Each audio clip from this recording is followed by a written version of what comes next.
The practice assessment feature allows you to create unbilled assessment sessions in order to facilitate your learning of how to use the system. Practice assessments can be used at any time during your license period, and these are not billed. Your practice clients and assessment sessions are separate from your real clients. Here's how it works.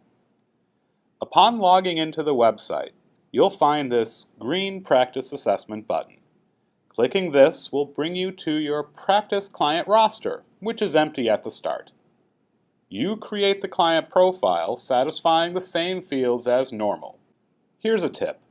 You may want to create a handful of clients across a variety of age ranges, as the tests still look at the date of birth of the client, even if it's a practice assessment, when determining the appropriate starting point. I'll set this DOB to be May 5th, 2005.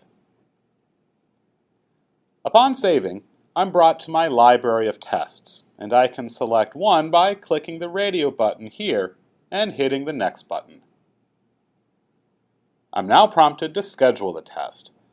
Set the date and time to what you want, but also know that these fields will not affect your ability to administer the test.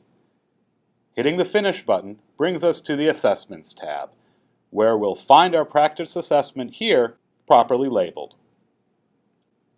Hit the Send to iPad button and it'll slide down the page, residing under the heading Awaiting Delivery to Device. Know that your practice and regular assessment sessions now exist side by side.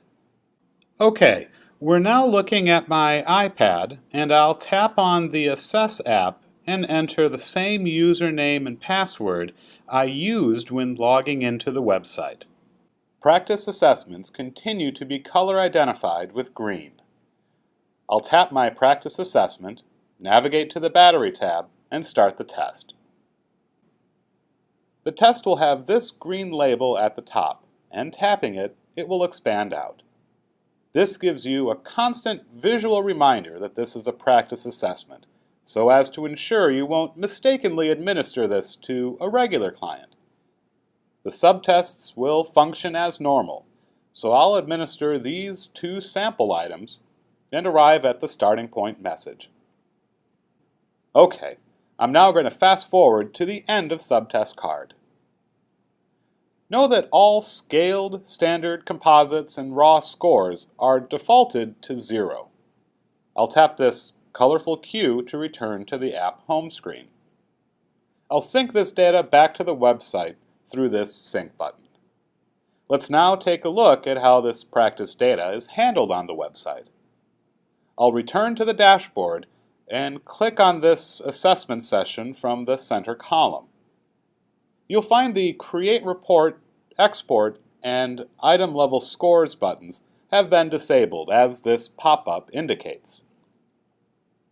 Your ability to create practice assessment sessions at any time without affecting billing should enable you to become familiar with the subtests and workflow of Q Interactive on your own schedule.